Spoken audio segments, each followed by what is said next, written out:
Maybe 2.5 years back, I met a chick at a bar. She had been stood up and I had just knocked off for the day. I didn't go there with any idea to score. I just wanted a couple of pints to help me unwind. I'd been there around 45 minutes when the bartender slipped me a note. It was from a girl sitting at the end of the bar. She asked me to grab a table with her so we could talk. My curiosity was piqued, so I looked to my right and locked eyes with possibly the most beautiful woman I'd ever seen. I thought maybe I'd been given the note accidentally. No way a girl that hot was interested in me. To make sure, I pointed at the note and mouthed, "Was this for me?" Then I pointed to myself. To my amazement, she nodded yes, and that's where our evening began. I grabbed a quiet table in the corner and she joined me. We introduced ourselves before getting to the small talk. Her name was Amber and she was 25. Close up, she was even more beautiful. I asked her why she'd written the note. I was genuinely curious. While I'm not a walking mess, I was nowhere near her level. The possibility I was being tricked came to mind, so I asked if I was being pranked, but she said no. It wouldn't be the first time. My friends seemed to think it was funny any girl would like me. They put notes on my windshield at least twice, pretending to be from a secret admirer. I never fell for it. I'm far smarter than they think I am. This, however, looked to be a real encounter. If it was, I was going to play it all the way through. The getting to know each other continued another hour until she asked if I wanted to take her home. I jumped on it, and we walked the few blocks to my apartment. We had a few more drinks and started messing around. I don't kiss and tell, so I'll just say we enjoyed one another's presence for the rest of the night. When I awakened the next morning, she's already gone. I wrote it off as an amazing dream and went to bed. When I came out, a pair of beer bottles caught my eye. I walked over to get a closer look. One had lipstick residue on the mouth.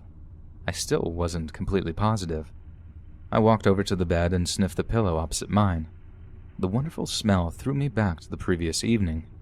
There was no doubt. It had really happened. I was over the moon for a long time. I hoped to see her again. I went as far as asking some employees if they knew how to find her, but none did. As time went by, however, I wrote it off as a one-night stand. I began dating a new girl, a wonderful, fun chick to be around, but Amber stayed in the forefront of my mind.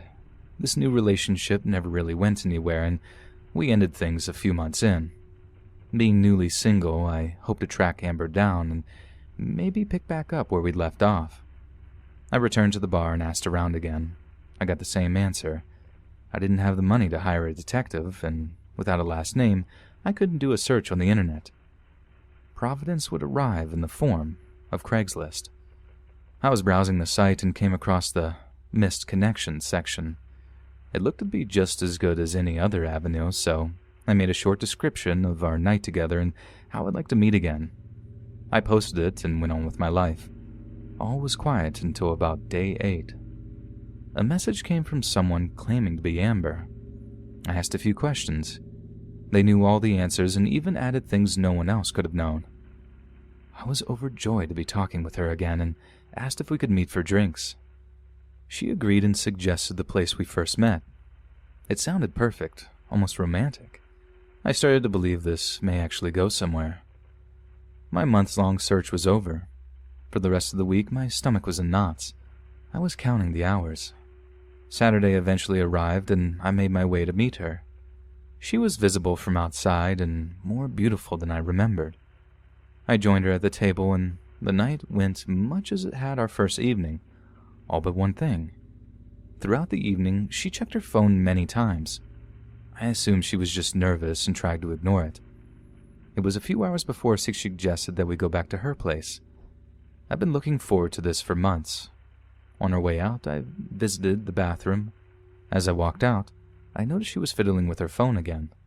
However, now she was making a call. I didn't care. Besides, maybe she was calling a roommate.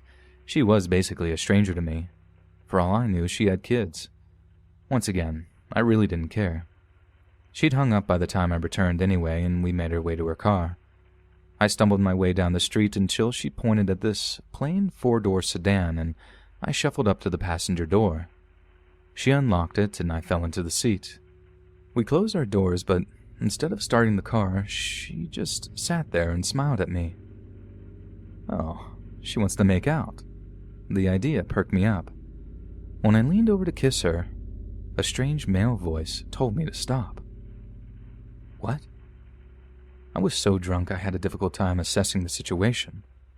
I turned my head to the back seat and saw a large, masked man pointing a gun at me. Don't make me shoot you, cowboy. Instantly, I sobered up.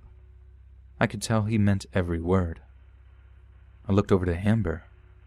Our eyes met, and I knew I'd been tricked. They were cold, lacking any empathy. I was devastated.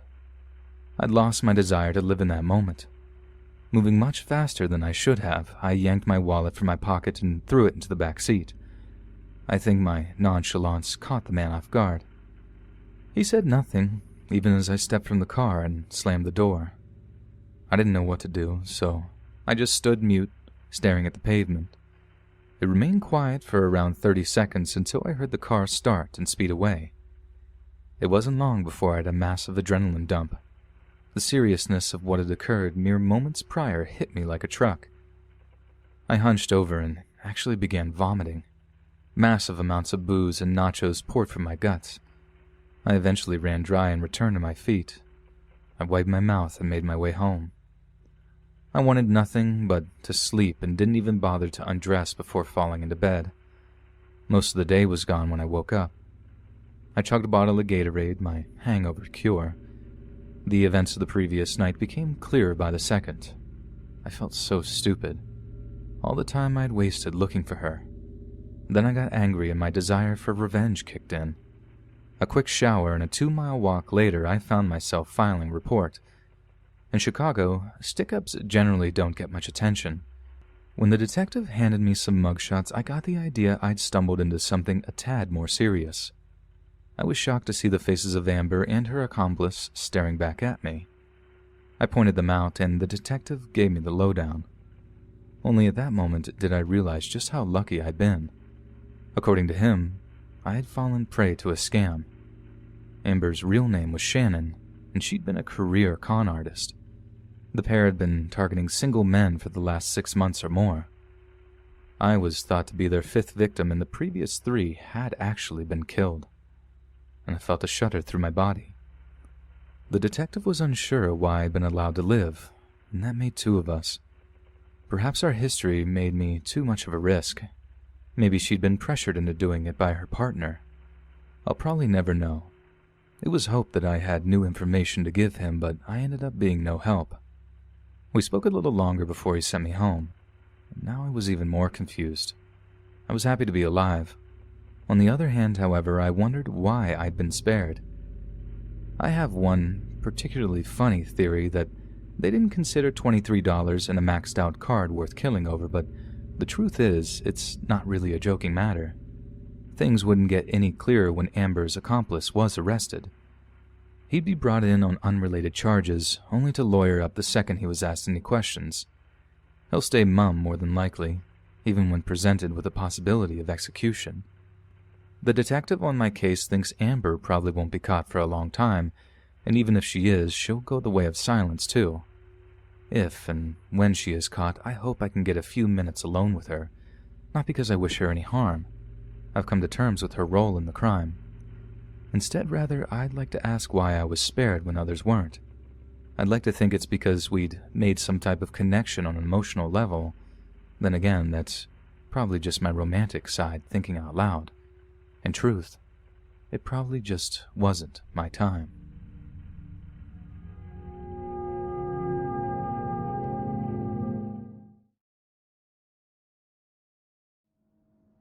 I live in a major city, born and raised here. I'm very familiar with my surroundings. I'm also aware to the fact that my city is one of the worst hubs for human trafficking, and living here can be very, very dangerous. Despite all this, I have taken pride in knowing that I do everything I can to remain as safe as possible. I've had close calls before. Shady landlord gave a stranger copies of my key, and a man tried to enter as soon as I was alone. And other horrifying tales, and consider myself an avid murderino. I'm pretty prepped, At the time, I had 2 things of pepper spray, one in my favorite jacket pocket, one velcroed to my desk at work. I also had 2 trusty pocket knives, one always on me, one in my car door pocket. Oh, my taser never leaves my bag also. I avoid shady situations, and despite being a small lady, I know my stuff. Yay for self-defense classes. My point is, I'm a very paranoid small chihuahua, and I still got into a scary situation. It is summer and hot out. I've got a date with my favorite gal pal, and I swing by her place to pick her up. She tells me she has a job interview to go to first, and I agree to go with her. No big deal. She's a sweet tiny thing from a small town in the Midwest and very new to the city life and the wild things that can happen here. As we drive into a different city, I ask her about the job. It's a modeling gig. Oh, cool. For who? I found an ad on Craigslist. It's just sport clothes. The Craigslist thing sets a small distance alarm off in my head, but I push it to the side. Where the heck are we going anyway? When we pull up to a Starbucks a bit outside of the city, the alarm in my head becomes a little less faint. Relax, I tell myself. I've gone to legit job interviews at coffee shops before. There's always been a good reason. We arrive first, late still, but end up waiting about 15 minutes. Kinda weird, but Kat's relieved we're not the rude ones when she gets a text saying he's here. I look around the Starbucks and outside at the parking lot trying to figure out who the mystery man can be when I notice a tall, well-dressed man step out of a black SUV. He smiles at us as he approaches, and I figured that's our guy. I could have sworn that SUV had been parked there for a while. I ask Kat if she wants me to step in line and grab her a drink, but she practically begs me to stay with her. Okay, I can do that. I didn't think it looked very professional, but I don't protest. The man, named Jack, leads us to an isolated table outside and doesn't say much about my presence, other than it was okay for me to be there. I get on my phone and shoot a text to my fiancé explaining where I was and what I was doing. He shoots back a "be careful," and I sit pretty to watch the show. Jack had this strange accent that I couldn't quite place my finger on. Looking back, I'm not even sure if it was real. He starts asking Kat the usual questions, and I notice she's absolutely bombing the interview. She doesn't have much experience and didn't bother to bring a portfolio, but despite this, he doesn't seem to care. The alarm in my head isn't much louder than a whisper, but it completely blares when he asks if she'd be comfortable doing lingerie shoots as well. Dear, sweet Kat says she doesn't have an issue with that, but would prefer to mostly do sports clothing like they had discussed earlier. She asks to see some of his work, and he pulls up a lingerie Instagram. All lingerie, no clothing at all. He holds it in front of her face and pulls it away immediately, and when she's asked if there would be more she'd be doing, Jack goes, "That was it," and hurries the conversation along. He says we need to go right now to his studio at a place he briefly mentioned the name of to sign papers and get everything squared away. It has to be done today. He's not working tomorrow, and his coworkers won't do it right. I absolutely hate everything about this, and I'm trying to glare some sense into her, but nothing is getting through. Kat agrees, and he turns his attention to me. "Do you want to be a part of this too?" I immediately know that nothing about this is professional. I look down at my beat-up Docs and green cargo pants, a shirt that has flames and a slightly edgy logo on it, and can't help but scoff. That's not really my thing. I'm just the ride. He studies me for a second and then says we can all ride with him, directing his attention to Kat. "No, I don't want to leave my car. We'll follow you." He looks offended that I butt in, but asks where we parked. "Right in the front of the store. I got it." I pulled Kat to the Jeep and make sure we walk behind him. As soon as we get into the car, I lock the doors and try to keep from freaking out. "We're not going. This doesn't feel right. What about the lingerie?" Everything I say, she has an excuse for. We pull out of the parking lot, and I follow Jack's SUV, but the whole time I'm trying to figure out how to get out of this. Kat doesn't like the lingerie, but this could be a door for her, and she desperately needs the money. What if it is legit? He was alone anyways. You have your knife and spray, right? "Of Of course I do, but I'm 5'2" to this man's 6'3", and Jack could very much have friends, and I don't want to possibly hurt or end up hurt or worse. I realize at this point that Kat is insane. We drive along as I try to talk to her, and we start driving out into the desert, the middle of absolute nowhere. There's a divider in the road that prevents U-turns, and I get an eerie feeling that Jack knew to take us this way. I'm absolutely desperate at this point. I pull out my phone and snap a picture of Jack's SUV license plate. I upload it to Snapchat where friends can see it.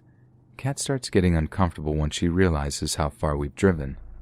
The name of the place he mentioned springs back into my head, and I know it's familiar from somewhere. A commercial jingle that's distinct but catchy. It's a restaurant or a hotel or something. He wouldn't have a studio there. Just please look it up. So she does. It's a casino. Unless this man has rented out a space, he wouldn't have a studio there. It's not consistent with the information he gave us at all. Kat is freaked out at this point. I tell her that this isn't uncommon and he was trying to confuse us the entire time. Throughout the entire interview, she had a confused and hesitant look on her face, like this wasn't what she was promised or expecting at all. Kat finally agrees that we need to get out of there, and I start to breathe easy again. I notice that every 5 minutes or so there's a break in the medians. It's a rough, quick stop and turnaround, but it'll have to do. So I do, and we absolutely gun it. Kat gets a call from Jack, and at first she ignores it. I convince her to call back, and she gets nothing at all, like the number had blocked her. It didn't go through. I tell her to screenshot the Craigslist ad, but she can't find it anywhere. It's like every trace of Jack disappeared. We go back to her apartment. I tell her she needs to report it. She promises she will, but later because she doesn't want her husband to know. He didn't even know she had this interview to begin with, and she didn't want him to know what happened. If I hadn't driven her, she would have gone alone, without telling a soul, and who knows what could have happened. I tried not to scold her too badly, but I just reminded her that our city was very different and much more dangerous than where she's from. Sweet Kat, I hope you're a little more awakened to the world, and I'm sorry for that. It's been a few months since we split ways, and I'm still worried to death over all the oblivious, crazy things you get into. Since the incident, I now have 3 pepper sprays, 1 for the car, and a new pocket knife to carry around. Thanks, Dad. She's gorgeous. I'm almost 4 months pregnant and now finally ready to get out of this dangerous city. Please, please, please, my dear friends, be safe out there. It's such a scary world, and be incredibly careful with Craigslist.